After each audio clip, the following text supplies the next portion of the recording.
Hello, welcome to Microfiche Microphone. I'm Micah, and on this channel we look at microfiche from the past, old newspaper articles in the public domain. We look at them with our modern eyes, our modern perspective, and see what we can learn from them. On this microfiche time capsule, we are looking back at the Biographical Encyclopedia, Volume 1, and this article is entitled Thatcher, Moses. So Moses Thatcher, I do know kind of a lot about him. This is one of the people that I wrote an article on, as it's on my website, if you would care to look at it. But we're going to be reading it today, so we don't have to. So Moses Thatcher was, I associate him with, I want to say he was not born, but he grew up in California, and that he was baptized at 15 or something like that. I want to say he had some sort of my tongue being loosed moment when he was on a mission where he was unable to speak for a while, and then suddenly he just gave an hour sermon. And I feel like he was very involved in politics. He was one of those people who was trying to help establish the statehood of Utah. And but the thing is, he was already an apostle at that time. And because he was an apostle, that he was required to ask permission from the first presidency to run for office, which he did not like, because George Buchanan then got permission, but he didn't, and he felt like that the first presidency was being partisan because George Buchanan was a Republican and Moses Thatcher was a Democrat. And so he felt like that was discrimination against him. And so, of course, his solution to this issue was just to stop coming to council with the 12. And after a while, they're like, dude, you can't do that, yeah? And they released him from the quorum. I don't remember if he was excommunicated. I don't think he was. I feel like he was just released from the quorum because it wasn't, grievous to the point that he had done something horrible, but it was more like, you're not willing to work with us. So, are we going to do this or not? I think he was disfellowshipped, though. Anyway, and there was a couple other issues as well. That wasn't the only thing, but the thing is, he just refused to work with them after a while. It was crazy. Yeah, Moses Thatcher. So let's take a look. I believe his father, George Thatcher, I want to say, was very involved in the Logan area. I want to say he was the stake president up there. I think that's right. Anyways, let's go ahead and read the article. It's a little bit on the long side, and then we'll take a look at my version. It's very well researched, I have to admit. And I will also put all of my sources in the description box if you want to look at my sources that I used. Okay. So, Thatcher, Moses, a member of the Council of 12 Apostles from 1879 to 1896, is the sixth of 8 sons of Hezekiah Thatcher. Okay, it wasn't George. My bad. Hezekiah Thatcher and Allie Kitchen, and was born in Sangamon County, Illinois, February 2nd, 1842. So this was Nauvoo period, yeah? Pending the final expulsion of the saints from Nauvoo, and while his father was constantly engaged in defending his leading brethren from the encroachments of persecuting and despoiling bands of unscrupulous men, the earliest reflections of the boy were rudely awakened by mobs repeatedly threatening to burn the house from over the head of the defenseless mother, who, with her children, was kept in constant dread during those troublous time. I like that. I don't think that's a word, but I do like it. Troublous times, when many fled by the light of their burning dwellings. But relief was found, even at the tender age of 4 years, in contemplating the goodness of God, as in contrast with the wickedness of man. Thus, early religious impressions were made in the heart of the child, who from a distance watched the sunlight play on the spire of the Nauvoo temple, and thought the brightness emanated from God's holy angels. That's kind of sweet. His memory faintly grasps the misery, sickness, and death that hung like a cloud over the wandering camps of an expelled people, but the hot sands that blistered his feet when walking the sun-scorched plains, while lolling cattle hauled their heavy loads toward the setting sun, as they wearily followed the trail of the pioneers, are still remembered. This is very poetic. I thought it was written by Andrew Jenson. He doesn't usually wax this poetic, but I guess maybe he sometimes did. The snows and frost of the winter of 1847-48 and the hunger that gnawed for a whole year, and gnawed is spelled wrong, I wonder if it's archaic spelling, as he herded sheep and digged roots are not forgotten, nor in other early valley scenes, wherein Indians caught the bleating lambs of his flock while their rawhide ropes enforced an exchange of their cricket pies for the boys' corn cakes. The first feast held in the old fort was not only deeply impressed upon his mind by the thought that all, for at least one meal, would have enough to eat, but vividly so by the death of a playmate, who was crushed that day by a log rolling down the sheds of a saw pit. Jeez. During that season, roasting ears were by the boys esteemed a luxury, whose quantity seemed never to equal the quality. With other members of the father's family, Moses was taken to California in the spring of 1849, reaching what is now Sacramento City in June of that year. It was then only a village of rude huts and tents. See, at this point, I feel like the family went there because there wasn't enough to eat in Utah. They literally didn't have enough food. So they're like, you know what, let's go somewhere where there's at least food for everybody. And so they're like, gold rush, let's go there, yeah? And they didn't go for gold. I feel like they ranched and sold horses and stuff like that. It was then only a village of rude huts and tents. Going to the mining regions near Auburn, he became quite a capitalist, frequently receiving from travelers from $1 to $5 for riding a horse to water. Yeah, he was watering the horses. His father kept an eating house on the Auburn Road, and silver dollars sewn up in gunny sacks and thrust under beds, unprotected from thieves, saved by the walls of a canvas house, were common sights to him in those times. When Judge Lynch tried, convicted, and hanged the robber all in one day. Yeah, Wild West. Yeah, this is the Wild West. No safes, vaults, or iron boxes were needed when pork and beans were worth $1 a pound, and the forfeiture of life was the price for stealing. Yeah. Wild West, like I said, a lot of, we've talked about this, but a lot of them lived at that. They lived in that time. It's crazy. Having followed close on the heels of the pioneers, he attended his first school when 11 years of age. Being large for his years and awkward, his bashfulness and the knowledge that the boys much younger were educationally far in advance of him became sources of daily annoyances and humiliation, but did not discourage him. Seeking learning earnestly, he made rapid advancement and quickly laid a foundation for a good common school education. When not at school, his experience as a practical miner consisted chiefly in extracting moss and gold from the crevices of rocks along the banks of the American River, into which floods had deposits. Okay, whatever. His implements consisted of a butcher knife and a milk pan. With the former, he extracted the moss-bound gold, and with the latter he washed away foreign substances, while the cows in his charge grazed nearby. The reward frequently amounted to several dollars per day, which was a lot back then. Yeah, throwing that out there. During evenings, he had often listened with rapt attention to religious discussions between traveling ministers of various sects and his mother. His father, being a man of few words, seldom engaged in extended conversations on religious or other subjects, but the boy used to marvel at the ease with which his mother confused and silenced professed teachers who frequently demonstrated their utter ignorance of the Holy Scriptures, with which his mother was so familiar. That's cool. I do like that. There's a picture. It's a fairly young man, but it's very grainy, so I'll just throw this up real quick. I'm sure I have better ones in the background, so moving on. But yeah, he was known for that handlebar mustache. Yeah. The elders on their way to missions often called upon and received aid from the father of Moses, who, his name is Hezekiah. You already established that. Just call him that. I don't know. The father of Moses. It sounds weird. Who, when they held meetings, attended with delight, for the principles of the gospel sounded like sweet music to him. And often, when they portrayed the truth by the power of God, the Spirit bore testimony, and he felt that he had known that before. Thus, the divine gospel message, falling on his ears, sunk into his heart, not as something new, but as something beautiful, priceless, eternal, and known before.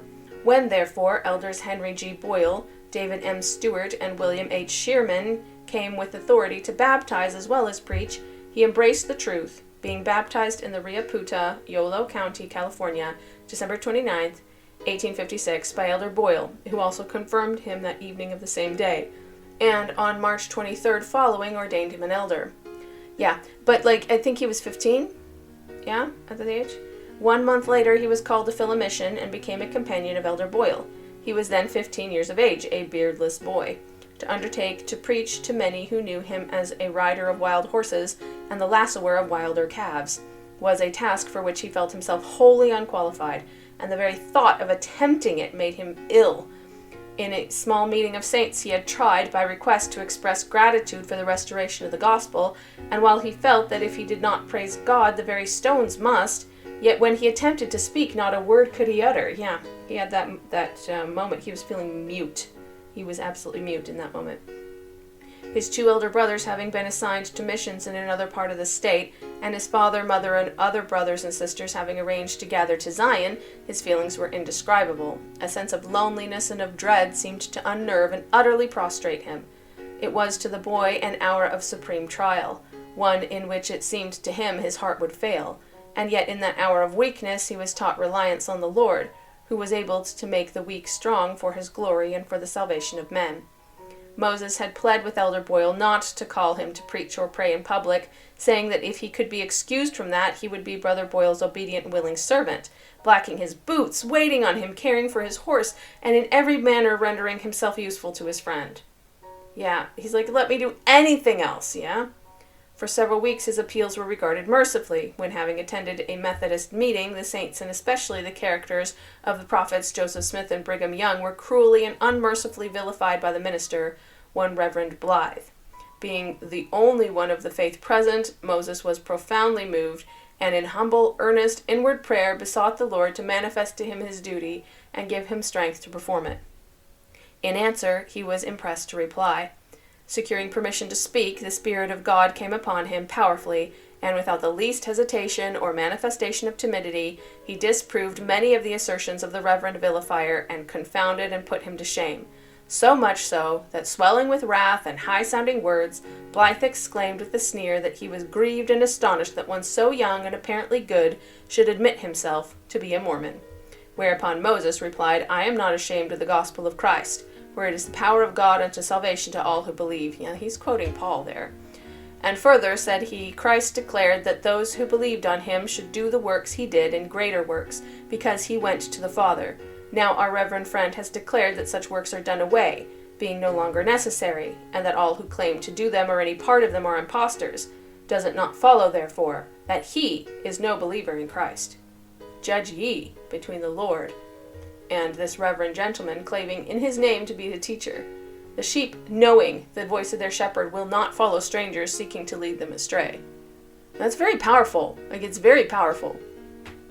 Thus did the Almighty with the weak confound the mighty, vindicate the truth, and unmistakably demonstrate that, however inadequate the instrument, he was able to make truth triumph over error.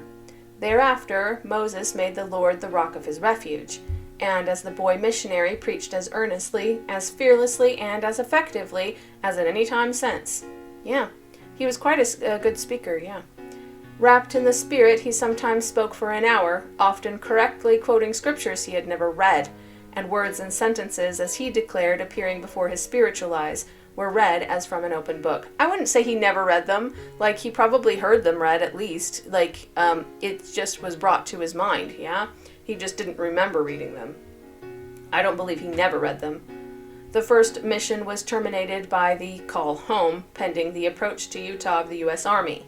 Yeah, and so they were called back to Utah from California. That's when they closed down San Bernardino. John B., Aaron D., and Moses Thatcher, using means left by their father, fitted up teams and wagons, provided themselves with arms and ammunition, and started from Yolo County October 14th, 1857, for Salt Lake City, via the coast route to San Bernardino, thence across the deserts. The season being too far advanced to undertake the journey via the Carson and Humboldt routes. Yeah, there'd be too much snow in the passes. The party reached Salt Lake City January 1st, 1858. Joseph W. Thatcher, the oldest brother of Moses, had been sent on a mission to aid in establishing a settlement on Salmon River. Salmon River? I'm not sure how to pronounce that. John B., Aaron D., and George W. Thatcher, okay, I thought there was a George, it must be his brother then, joined the Utah militia and served in Echo and other parts of the territory.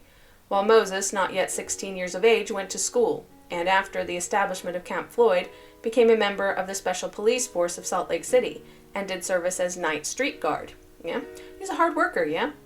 He went south in the move as far as Payson, accompanied his father and others to Cache Valley in the winter of 1860, yeah, to Logan, yeah, and assisted in locating canal and mill sites, and labored during the spring and summer of that year in getting out timber for the Union mills.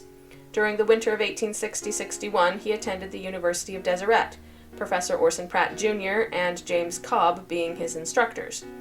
I'm not sure how that's relevant, but okay. In April 1861, he was married to Miss Letty Farr by her uncle Loren Farr, and was sealed to her by President Brigham Young in the autumn of the same year. He had been previously ordained to 70 by President Brigham Young and was attached to the Second Quorum. He located in Cache Valley. Remember, okay, so I'm just a quick little blurb right here about being a 70, okay? There were lots of quorums of 70. There was one in every stake at least, if not in every ward back then. So this was not that weird. It wasn't an area authority 70 like we have today. This was a 70 serving in the ward. I think there are some people of a certain generation, I should say, who still remember this. I don't, but I know that there are some people who do. So this is, I just wanted to throw that out there for people who hadn't heard of it. He located in Cache Valley shortly after his marriage, built the first frame house in Logan, and was given a mission by Bishop Peter Mon to herd cattle on the promontory during the winter of 1861-62. He, remember, he was also still fairly young at the time. I want to say he was 20-ish, yeah? He was one of the Minutemen under Captain Thomas E. Ricks, and for several years held himself ready day and night to protect the lives and property of citizens. In the discharge of that duty, he frequently guarded horses all night, and assisted in apprehending some Indians who had killed several brethren at Smithfield. When the county was organized into Cache Military District, he was elected captain of 50 cavalrymen, was promoted subsequently, and served on the staff of Colonel Thomas E. Ricks, and later on that of General Hyde. He became second salesman of the firm of N.S. Ransohoff and Company at Salt Lake City, having made himself familiar with the details of a general mercantile business. He returned to Logan and engaged in that line with his father. I thought he went into business with his brother, but maybe I was wrong. During the winter of 1865-66, so like 5 years later than what we were just talking about, so he's like 24, 25, Bishop Peter Mon called him on a mission to Salt Lake City to acquire the art of telegraphy. Okay, so a telegraph, yeah. But in the spring of the later year, President Young notified him of his wish that he should fill a mission to Europe. For that mission, President Young personally blessed and set him apart. He left home in April 1866 and returned August 1868.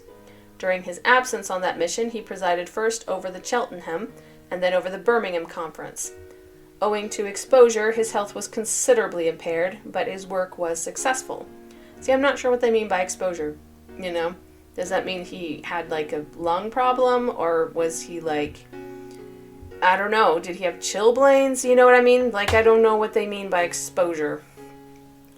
But his work was successful. On his return, he again entered the mercantile field, his father and he forming the firm of Thatcher and Son. Their business with the counsel of Apostle Ezra T. Benson and Bishop Mon was consolidated with that of William H. Shearman, and the Logan Cooperative Institution was incorporated, he becoming its general manager. Yeah. Later, the Logan Institution became a branch of the parent ZCMI of Salt Lake City, and he was its superintendent until 1879. That's a long time, too. That's a good 15 years. Upon the organization of the Utah Northern Railroad Company, okay, it's closer to 10 years. I'm sorry. It was closer to 10 years. All right, moving on. Upon the organization of the Utah Northern Railroad Company in August 1870, he was chosen a director and secretary, and subsequently became superintendent as well. Immediately on his return from his British mission, he was elected superintendent of the Cache Valley Sunday Schools, continuing in that calling until April 1877. Now that's like, yeah, around like 9 years. He served Cache and Rich counties 10 years in the Territorial Legislative Council and was an active member of the Constitutional Convention of 1872. He's becoming active in politics, as I mentioned. And became one of the delegates authorized to present the state constitution to Congress, praying that honorable body to pass an enabling act admitting the territory of Utah into the Union as a state. When President Young organized the Cache Valley Stake of Zion, May 21st, 1877, he nominated Elder Thatcher for the presidency. Oh yeah, he was stake president. Yeah. Being unanimously sustained, President Young set him apart and blessed him for that calling and office. He held that office until April 1879, when he was called to fill the vacancy in the Quorum of the 12 Apostles, occasioned by the death of Elder Orson Hyde. He was ordained to the apostleship April 9th, 1879, by President John Taylor. During his business experience, he organized the Cache Valley Board of Trade and successfully protected the interests of the people, directed the extension of the Utah and Northern Railway northward from Franklin, Idaho, under its just and equitable cooperative provisions, and was largely instrumental in forming Zion's Central Board of Trade, of which Elder John Taylor was president. The latter was organized with the view of harmonizing the business interests of the territory, advancing the manufacturing, mercantile, and agricultural pursuits of the citizens, and enhancing their general prosperity by placing as far as possible, without the intervention of middlemen, the products of the country in the hands of the consumers, and by securing for home consumption imported goods direct from the manufacturers. Okay, so he talked to the manufacturers directly and got the goods from them, yeah? And then sold them in his mercantile, is what I understand. By no intervention of middlemen, I think that's what he means. But that would make him the middleman. So I'm not sure, like, I'm just saying. Like, it's as direct as possible, but it's still not direct. Zion's Central Board of Trade was designed to be the hub and the stake boards the spokes of a wheel. Okay, that's confusing. That in the future must become a positive protective necessity. During the latter part of 1878 and the beginning of 1879, President John Taylor called and authorized Moses Thatcher to organize stake boards of trade in the southern counties of the territory and to explain to the offices and members thereof the objects he had in view. The work was promptly and thoroughly accomplished. Yeah, okay, so he liked the Board of Trade in northern Utah and wanted him to kind of spread it around. Yeah. Letters having been received by President Taylor from a doctor, oh, I can't remember this guy, and a Dr. Rhoda Canity, I guess, residing in the city of Mexico, inquiring about the principles of the gospel. Some of the church publications were sent to him. Oh yeah, he was in Mexico as early as the autumn of 1878, and through these some 15 or 20 Mexican citizens had come to believe the truths of the gospel as far as they were informed respecting them. Considering this matter, the Council of Apostles called Elder Thatcher to proceed to Mexico and open the door of salvation to that nation. In company, that's right, I remember this now. Okay, gosh, and so he did. He went to Mexico and opened up, like, the Mexican mission, basically. But this was in 1878. This was before he was called as an apostle in 1879. So, like, I think that he wasn't really prepared to, like what it would be like. And he complained about Mexico as a country a lot in his talks. At least the first few, like, when he first got there. After that, he, like, talks better about them.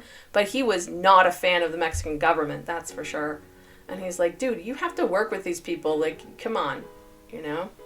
In company with Elder James Z. Stewart, who joined him at Chicago, and Milton G. Trejo, who joined him at New Orleans, he proceeded to the national capital, leaving Utah October 26, 1879, so that's after he was called an apostle, and taking a steamer at New Orleans, crossed the Gulf of Mexico and reached Vera Cruz, city of the True Cross, November 14th of the same year. The party reached the city of Mexico on the evening of Saturday, November 16th, and being entire strangers, put up at the principal hotel, the Iturbide. They spent the following Sunday in viewing the cathedral, rebuilt by Cortez on the ruins of the great Aztec temple. Great. I didn't know that. I've never been to Mexico City, and I'm kind of horrified that was done. Ugh. And afterwards remodeled and finished AD 1631. Zippity-doo-dah. They also spend a few hours at the Zoccolo, a beautiful public garden. Why are they telling us this? You know what? This is overly detailed. Like, we didn't need to know every single detail of that.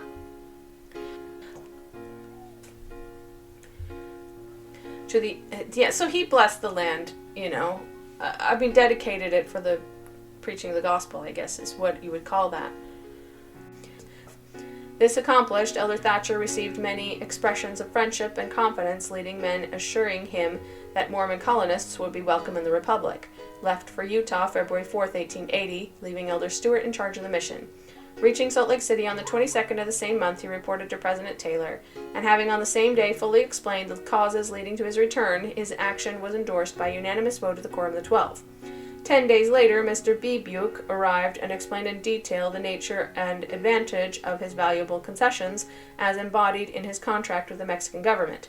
These being discussed and carefully considered and taken under advisement, the council finally reached the conclusion that the colonization of the Latter-day Saints in Mexico at that time, even under the generous concessions of the contract mentioned, would be premature.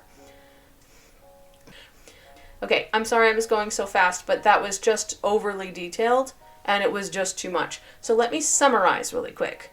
Yeah? He went to Mexico. He blessed the land, dedicated it for the gathering of the saints, for the preaching of the gospel, and was offered to set up a colony. At that time, it was rejected because that was a little bit premature. But he did establish a branch of the church in Mexico and left it in the care of the branch president. Yeah? And then he was sent to Wyoming to bless and dedicate to the Lord the Salt River to Star Valley. Okay, Star Valley, I guess. For, I guess, the saints. I don't know, I'm confused about that. But, he was sent there to basically support the growing population of members of the church, yeah? It is one of the finest and most beautiful valleys in the mountains and is now rapidly filling up with saints, having assisted in the organization of the Quorum of the First Presidency of the Church. In October 1880, Elder Thatcher, accompanied by Elder Ferramors L. Young, who had been called, I remember this guy. I believe he dies, yeah? Who had been called on a mission to Mexico, again left Utah November 17th and reached the Mexican capital on the evening of December 5th, 1880. On the 10th of the same month, he presented to the Mexican Geographical Society for its library the following church works in full gilt morocco: Book of Mormon, Doctrine and Covenants, Pearl of Great Price, Key to Theology, Voice of Warning, Spencer's Letters, Hymn Book, Bound Book of Pamphlets, My First Mission, I think that's by Wilford Woodruff, yeah? Catechism, and String of Pearls. Okay. On the 18th, he presented a similar set to the National Museum Library and received handsome acknowledgments from its officials of those library organizations. Okay, so he offered them some literature, yeah?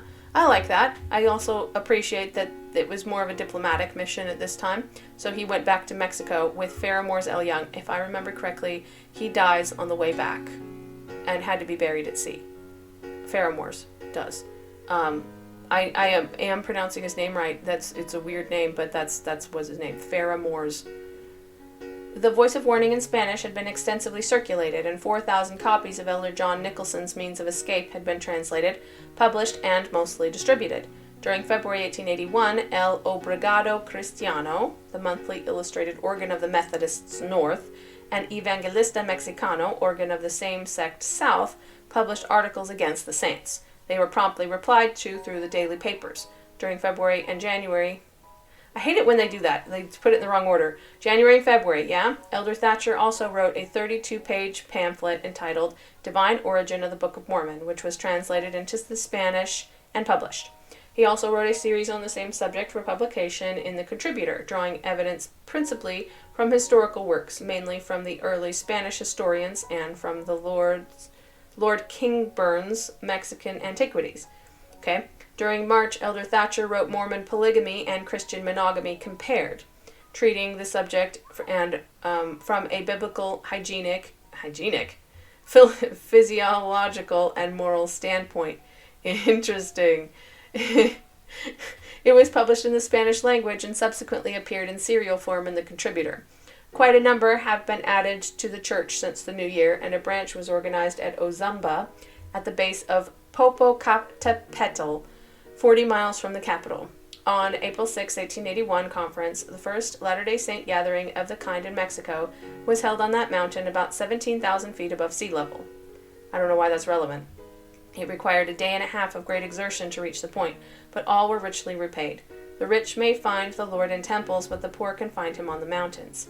Elder Thatcher also published several thousand copies of Elder Stewart's Coming of the Messiah and widely distributed them. During the summer, the elders continued to add new members to the church. On one occasion, Elder Thatcher baptized 8 persons.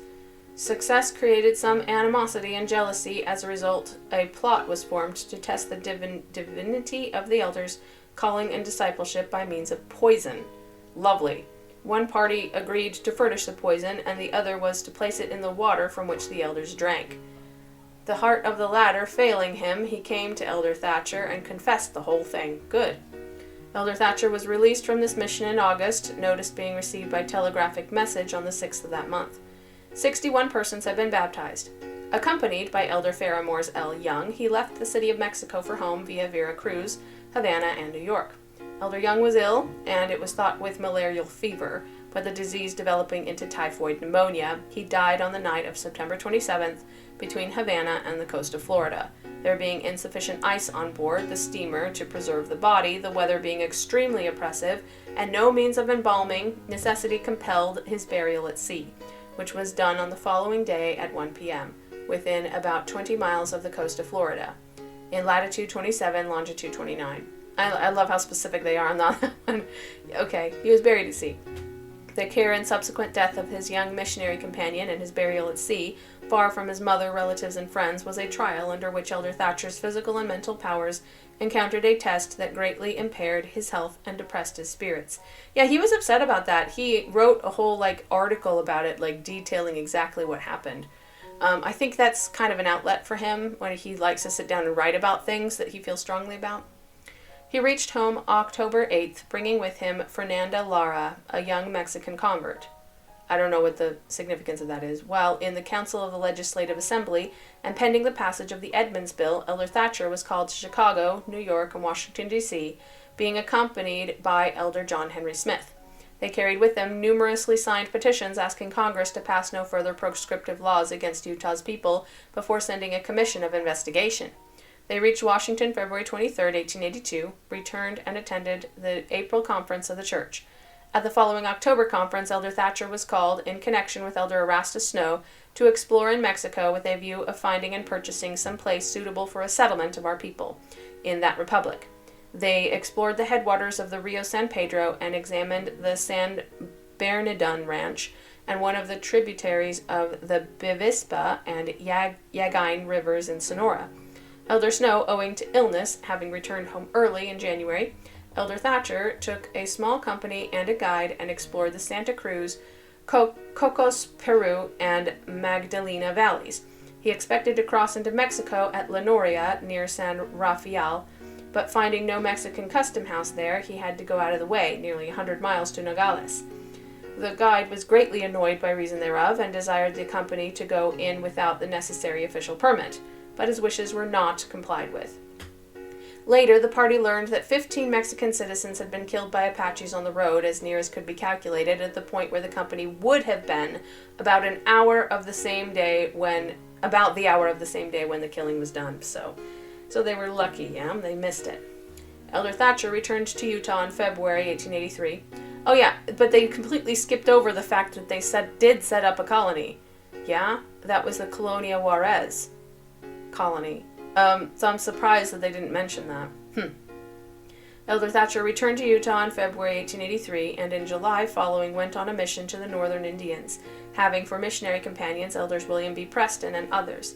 They traveled via Beaver Canyon, the Yellowstone National Park, down the Yellowstone River and across the Stillwater and Rosebud rivers, visiting the Crow Indians of the latter place, delivering to some of the chiefs the message of peace, and advising obedience and industry.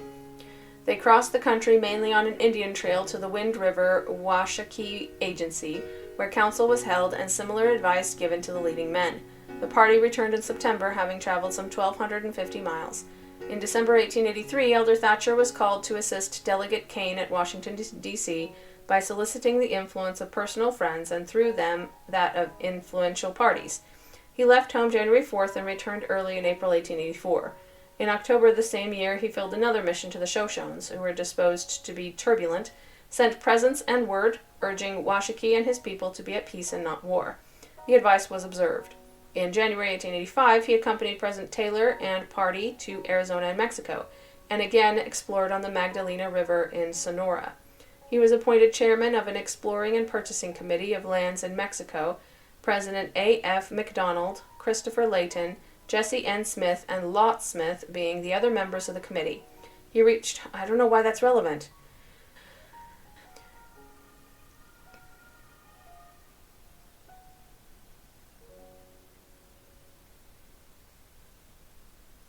Later, he explored somewhat extensively in the Sierra Madre Mountains.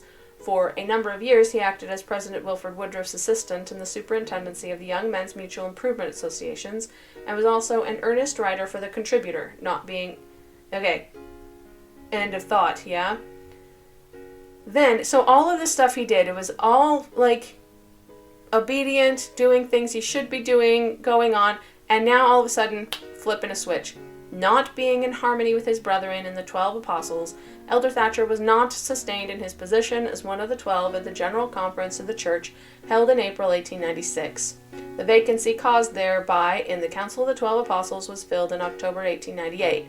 Though deprived of his position in the priesthood, Brother Thatcher remains true to the gospel of Jesus Christ and frequently bears strong and faithful testimonies to the divinity of the great Latter-day work. That's interesting, because this was written in 1901. I'm pretty sure he was dead. I think he died in like shortly after he was released. I want to say like 1898 or I'm gonna have to look it up to be sure. But now I'm not sure. I'm suddenly not sure. But I just feel like that should have been already happened. I guess maybe it hadn't been. My bad on that one. Because I thought this was after his death, but let's check. Oh, he died in 1909, so no, he hadn't died yet at that point. Interesting. Okay, so I messed up my timeline a little bit in that's all.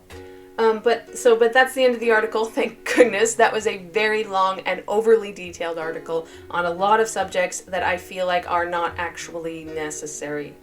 A lot of things that that's why I kept saying, why is this relevant? Like, it's not about Moses Thatcher. It's just some random person who happened to be there. Yeah? Like, I don't care about the random person. I wanted an article on Moses Thatcher. Yeah? Anyway. Sorry to be overly picky about that, but here we are. So let's take a look at my article. It is also a tiny bit long, but as we noticed, there was a lot that happened in his life. And, however, I did cut out the irrelevant stuff.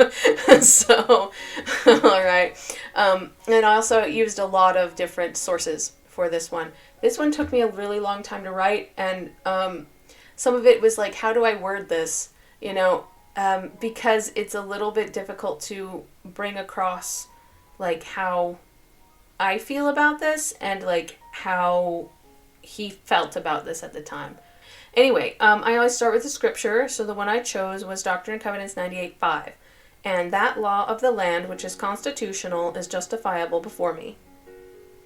It's a little bit vague, but we'll get there. So, he was ordained 9 April 1879 at age 37 by John Taylor. He was released from the quorum 6th of April 1896. Alright, biography. Moses Thatcher was born the 9th of 14 children to Hezekiah Thatcher and Alina or Allie Kitchen on 2 February 1842 in Sangamon County, Illinois. His father was a convert to the church and fought against the mob violence in Nauvoo before ultimately crossing the plains in the 2nd Pioneer Company, so one of the earliest ones. Moses was 4 years old when they arrived in Salt Lake Valley. The family suffered under the deprivations required by the pioneers. Moses described, "I remember as a child the pains and sorrows of those days of destitution when the aged and the young together walked weary miles with blistered feet in the hot sands that formed a part of the wilderness which stretched out between the so-called civilization and the place of peace and rest, so much desired by our people. Heat and cold, hunger and thirst, were each and all forgotten in the intense desire to be free from the cruel persecution of our enemies. We asked for neither riches nor fame, but around the campfires at night, the people were inspired with but one prayer during the weary days of that long journey. It was for peace and rest, freedom to worship God without being molested, without being persecuted by cruel, relentless enemies. For the enjoyment of these blessings, we were willing to forego the comforts of life, associate with savages, and dig roots with which to keep body and soul together, as many of us had to do. This is from Journal of Discourses, Volume 23, 1882, page 196 to 214. The family did not stay long in the Salt Lake area. Moses describes the early difficulties they had by remembering being hungry for an entire year. See, that's why they left so quickly. He also described incidents where Indians caught one of the lambs under his charge and held it hostage until Moses would exchange his corn cake for one of their cricket pies. I don't know, I feel like a corn cake, I mean, yeah, it would taste better than cricket pies, but like I feel like nutritionally cricket pies might actually be better for you because they're high in protein. You know, I'm just throwing that out there. I've never eaten cricket, but like I've just imagined that it would actually be better for you physically. I don't know, just thought. In the light of these deprivations, the family relocated to Sacramento, California, as part of the gold rush of 1849, where Moses' father opened a boarding house. Young Moses learned many different ways to help earn money for himself and his family. He learned to lead travelers' horses to water for a fee. He also learned to extract gold deposits covered in moss from along the banks of the American River with a butcher knife and a milk pan, while the cows he was tending grazed nearby. Yeah. Well, you mentioned all of this already. However, with the difficult financial situation of his family, Moses didn't have an opportunity to attend school until he was 11 years old. He was large for his age and felt awkward attending the country school with children several years younger than himself, who far outdistanced him in knowledge. He worked hard, however, to catch up with his peers. Many traveling ministers of different sects often exchanged ideas with Moses' mother, who was invariably able to silence the professed teachers with her superior knowledge of the Bible. Elders on their way to missions often called upon and received aid from Moses' father, Hezekiah. The family delighted in hearing the elders preach, and Moses' testimony began to grow. He describes receiving a testimony as follows. When less than 15 years of age, and humble, unlearned in the knowledge of the world, Elder promised me in the name of the Lord that if I would obey the first principles of the gospel, as taught and administered in the days of Jesus, I should know whether the doctrine was of God. I obeyed and proved his words true. I received a testimony in the spirit of prophecy, not from Joseph Smith or Brigham Young or John Taylor, but from God.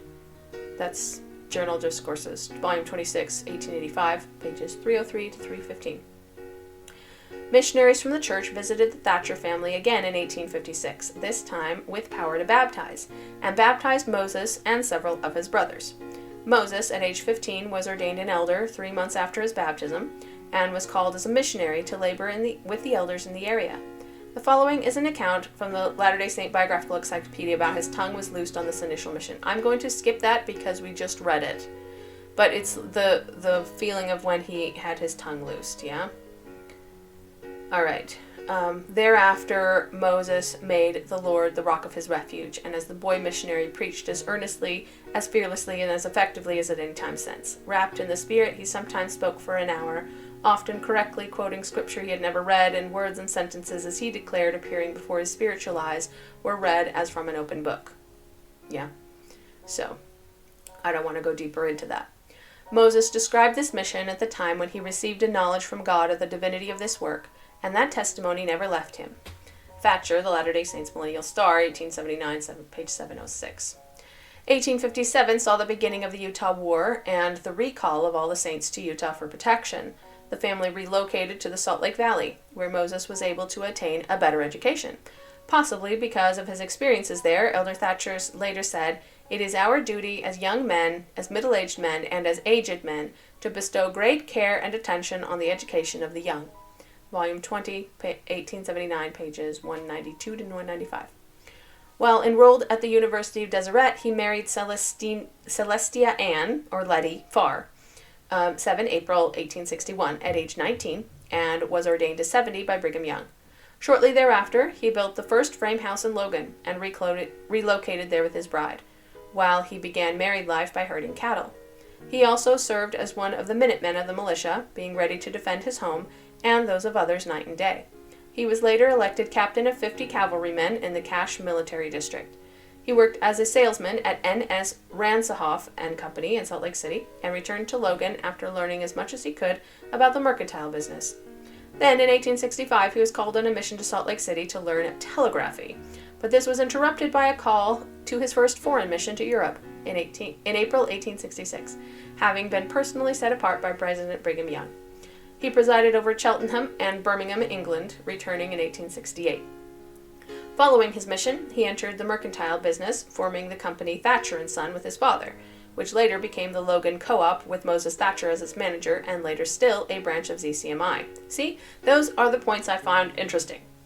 In 1870, the Utah Northern Railway was organized with Moses as director and secretary, later superintendent. He was also chosen superintendent of the Cache Valley Sunday Schools, where he served until April 1877.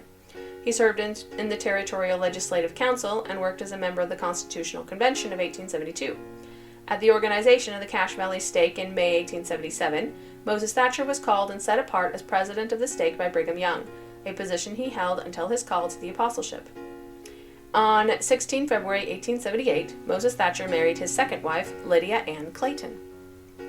Elder Thatcher was called as an apostle at age 37 in April of 1879 to fill a vacancy created by the death of Orson Hyde.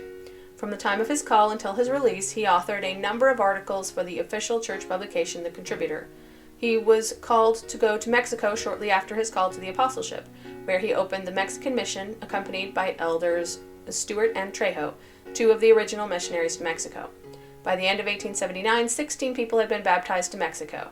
He also organized the publication of The Voice of Warning, a periodical on the doctrines of the church, and supervised the translation of the Book of Mormon by elders Stewart and Trejo. Yeah, see, that was enough, was it not?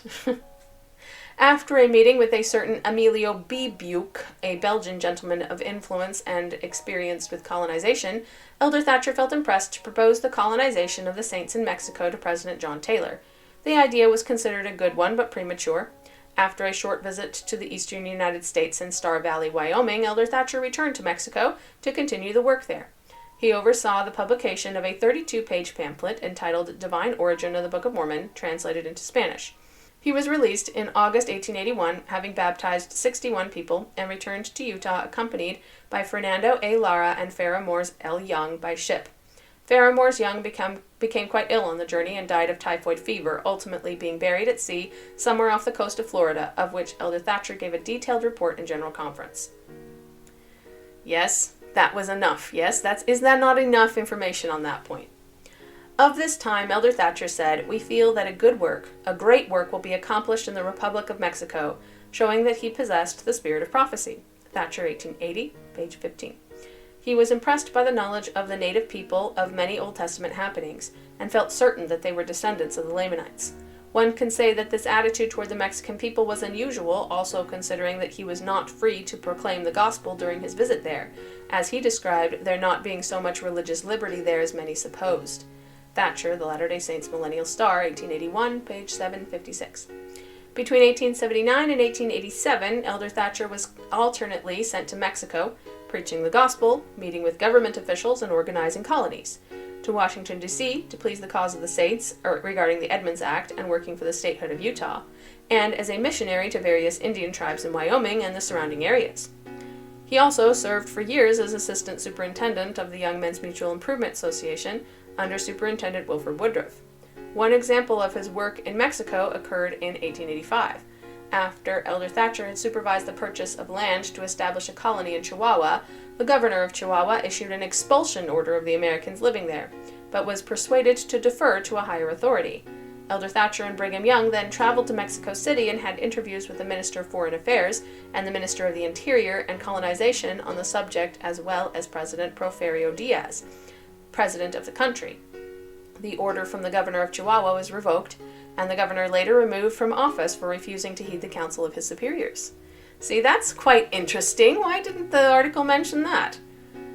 Between his trips to Mexico, he married his third wife, Georgiana Snow.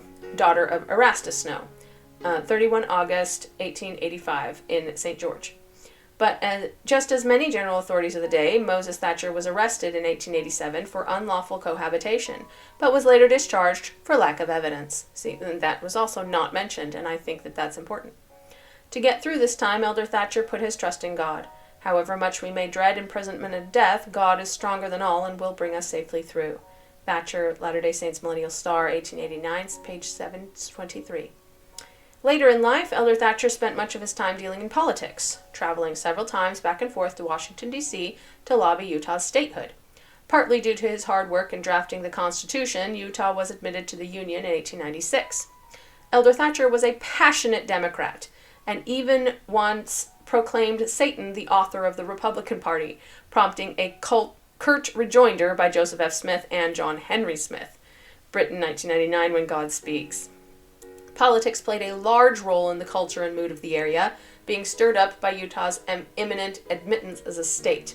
In fact, when Joseph F. Smith made a pro-Republican speech in the Assembly Hall in October 1895, it stirred up the political country greatly, nor was the outrage to be easily quelled. A week later, in Wilford Woodruff's words, all hell was stirred up in a terrible war that found the whole Democratic Party against the church. Britain, 1999, father of Utah statehood. With the Utah Democrats rallied around him for support, Moses Thatcher ran for the first Utah Senate, accepting the Democratic nomination without even informing the first presidency. See, it's an issue. He lost the election, however, to Joseph L. Rawlins. Because of Elder Thatcher's and other apostles and general authorities' involvement in politics, the first presidency presented a political manifesto in the April 1896 General Conference.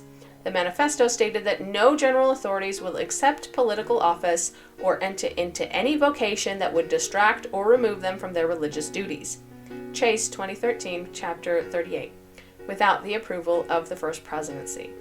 The political manifesto was signed by the First Presidency and other general authorities, the First Council of the 70, the Patriarch, the presiding bishop, and 10 of the 12 apostles. Apostle Anton H. Lund was out of the country, and Moses Thatcher was the only one to refuse to sign it. Elder Thatcher felt that this was an attempt by the First Presidency to become involved in politics, which he thought was a violation of the separation of church and state. It was said of him, whatever was the opinion of others, he had felt for years that to unite the church and state in authority would lead to anarchy and possibly to revolution. Thatcher, Latter-day Saints Millennial Star, 1891, page 787. He refused to sign the manifesto, despite sincere efforts from his friends and fellow apostles to change his mind. Instead of keeping his opinions between himself and the First Presidency, Elder Thatcher wrote a letter to the then anti-Mormon Salt Lake Tribune, explaining his stance on the manifesto, and which was later published. Elder Thatcher was remonstrated by his priesthood leaders. This was not the first time he had been chastised, but in the past he had reacted completely differently. After an incident in 1892, Elder Abraham H. Cannon, junior apostle in the Quorum of the 12, recorded in his journal, Brother Thatcher responded in a mild and humble manner to what had been charged, and explained his reasons for doing as he had done. He felt sorry if he had done wrong, and was willing to be guided by the counsels of his brethren. Lyman, 2010, August 2, 1892. This time he did not show himself willing to follow the counsel of his priesthood leaders. Elder Cannon recorded, President Woodruff said that for a long time Moses Thatcher has not enjoyed the Spirit of God, and he has fears for him unless he repents. Lyman, 2010, November 16, 1894. At the following General Conference, the brethren discussed Elder Thatcher's situation. Moses Thatcher had refused to sign the political manifesto issued 6 months earlier. Pleading poor health, he had asked for more time, but how much more time would he require? For some Democrats, Thatcher was a hero standing up to a powerful hierarchy, but Thatcher's problems were deeper than political differences. Only infrequently did he travel from Logan to join the other apostles in their quorum meetings. Now, at the October 1896 General Conference, Wilford Woodruff and several apostles pointed out that Thatcher's troublemaking propensities, his unwillingness to join heart and hand with the other general authorities, had started several years earlier. When the names of the general authorities were presented to the conference for a sustaining vote, Thatcher, who had put forth no goodwill effort to make things right, was not included. Britain, 1999, From Statehood to the Century's End. He went through a public trial by his own request, resulting in the minutes of the trial being published in the Deseret News. The official complaint was a charge of apostasy and unchristian-like conduct exhibited in public speeches, private conversations, in interviews through newspapers, and in other ways, showing a departure from the spirit of the gospel. The case of Moses Thatcher, 1897, page 4. The findings were split into 13 points, and the conclusion was to remove Elder Thatcher from the quorum and require him to write a letter accepting the council's judgment to restain his standing in the church. Elder Thatcher's response was, "Without qualification or mental reservation, I accept this decision in full." The case of Moses Thatcher, 1897, page 4. He later wrote a letter that was published in the Deseret News rescinding what he had previously said about the manifesto, realizing that he had unintentionally reflected badly on the leaders of the church. His apology was accepted by the First Presidency, and Moses Thatcher retained his standing in the church. There you go. Moses suffered from sickliness the last years of his life, and several of his fellow apostles expressed the opinion that if he would repent and unite himself with the brethren, he would recover from his illness. Lyman, 2010, April 4th, 1895. Moses Thatcher died of stomach cancer after a very long and debilitating illness on the 21st of August, 1909, at the age of 67, firm in the faith. After the publication of an article about Moses Thatcher's life in the Deseret News on the occasion of his death, his son, Moses Thatcher Jr., wrote a letter to the editor refuting one statement made. In closing the very excellent biographical sketch of Moses Thatcher in the News of Monday, August 23rd, your writer says he lived to acknowledge the justness of the action of his brethren of the 12. I regret very much that this statement was made, because so far as I know, and so far as any member of his family or near friends know, there was never anything said by Moses Thatcher that warrants the statement. There is a wide difference between accepting the decision of that council, and even fulfilling its every requirement, and acknowledging the justness of the decision, or the justness of the action of his brethren of the 12 in making the complaint. Moses Thatcher, 1909, page 4. Anyway, there's a bunch of quotes, and I'm going to completely skip over them because this has already taken like a bajillion years to finish. So, let's go to the conclusion. My conclusion was, what kind of man was Moses Thatcher? He was one true to his own principles. He refused to back down regardless of how many people attempted to dissuade him from his purposes. He did his best to follow what he felt was God's desire for him.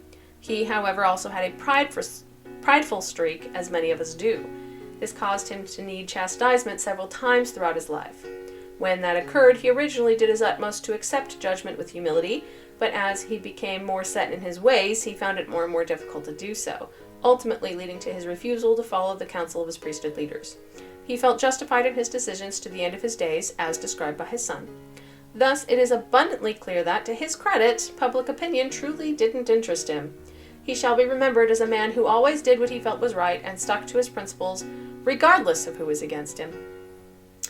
And I will echo that. I think that that's justified. And, Davis Britton, 1999, is, the book was George Buchanan, a biography. You can take a look at it. It's really interesting, and it has a lot of information about other people peripheral to George Buchanan, and including Moses Thatcher. Yeah. I found that very, very interesting. Also, Church History Study Guide, Part 3, Making Precious Things Plain. That was also very interesting. Candid Insights of a Mormon Apostle, The Diaries of Abraham H. Cannon. Very interesting. That is absolutely fascinating. And I got probably most of the information about Moses Thatcher from there, like at least near the end. Found that very interesting. If you are interested, it is now in the public domain, and it is absolutely fascinating. I cite it as Edward Leo Lyman, 2010, but that's just when it was published. It's very, very interesting. The diaries themselves are in the public domain. So it's absolutely fascinating if you want to take a look. And and I will print a complete list of all of my sources at the end. A lot of them were from the Millennial Star. A lot of them were Deseret News, Salt Lake Tribune, Journal of Discourses. Those are like my main sources, as well as the couple books I just mentioned. Anyway, really fascinating stuff. So it's absolutely after my own heart. So as like somebody who sticks to his convictions, like regardless of who is against him, even when everyone is against you, like, I mean, is that a good thing? I don't know. it's one of those very difficult qualities to have, is I will stick to what I think is right no matter what, even if someone points out that it's wrong. Yeah? So, I mean, that's carrying it a bit too far, but at the same time, you have to admire the tenacity of the man. Just very, very convinced of his own correctness. Anyway, I found that really fascinating, and I really like this one to a certain extent. As far as Moses Thatcher, the person, goes, I feel like I don't know if I would have liked him as a person. He's a little too opinionated, in my opinion. I think he's a little too like, no, this is the way things are. Okay, thanks.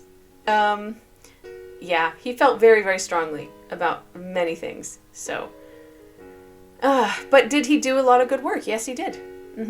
And I think that the church in Mexico owes him a thanks, for sure, for setting things up. Yeah, and other than that, I think that he was not necessarily a bad person, but boy, was he interesting. He's just a very, very strong personality. But you can still read a lot of his works that he had written in his lifetime. They are to be found, and you can go to the contributor to find a lot of them. And anyway, but I hope you enjoyed the video today and learned something about Moses Thatcher as a person. And if you did enjoy the video, please give it a like and subscribe to the channel, and I hope to see you in the next video.